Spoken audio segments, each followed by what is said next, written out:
What's good YouTube? Welcome to my channel, Lost in Conditioning. Dr. Mike Israetel promotes blasting gear. This is a major problem. Before we get into the video, like, comment and subscribe. Mike has been on a podcast where he talks about he thinks it's perfectly fine if you get your body from using anabolic steroids or any sort of drugs that actually aid you in your pursuit.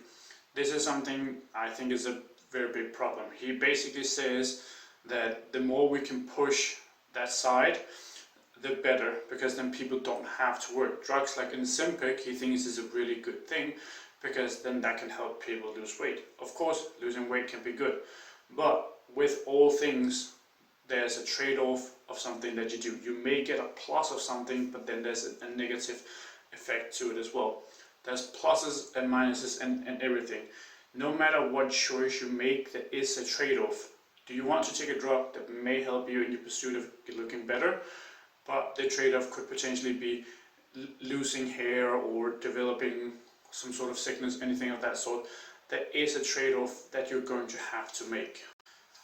When it comes to getting your physique or your strength from taking steroids or not taking steroids, I'm very much on the opposite side of Mike. There's a reason why we call it gains. Gains indicate something that is you have earned. It's not something that you just stumble upon. It's like, oh, great.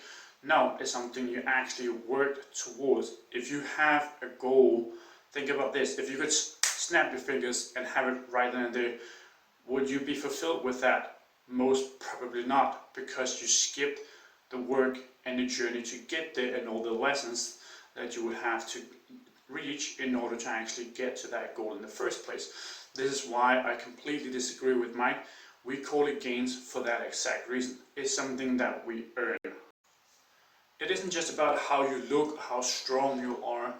There's also a sort of mental aspect behind it all. When you have worked towards something for a prolonged period of time, there's a certain mental development that takes place, and that's development you can only relate to if you have actually put in the time in order to get it.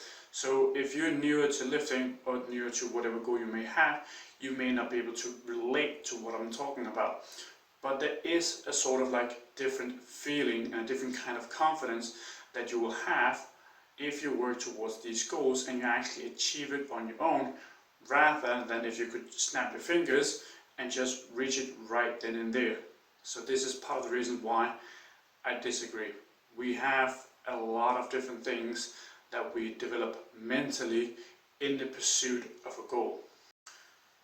Mike believes that the more we can push the drugs without the work, the better. And in the previous points, I disagree. His reasoning why he believes that is because the more people can get their goals of losing weight and so on and so forth without having to do the work. And again, this is the reason why I disagree. There has to be some sort of work behind it. Imagine if you struggle with something and someone have reached that goal and you ask, oh, what did you do? It's like, oh, I just took this pill and that was it. It's like, okay, so you didn't do anything. No, I just took this pill. That's not going to, well, for one, it's not going to create good interactions between people, and it's going to create a lot of people who are going to be extremely lazy and very unambitious about achieving certain things. So I do not believe that the more we can push the pharmaceutical side, the better. I think the less we can push it, the better, because we need to put in the work. Thank you for watching. Lost in Conditioning, signing.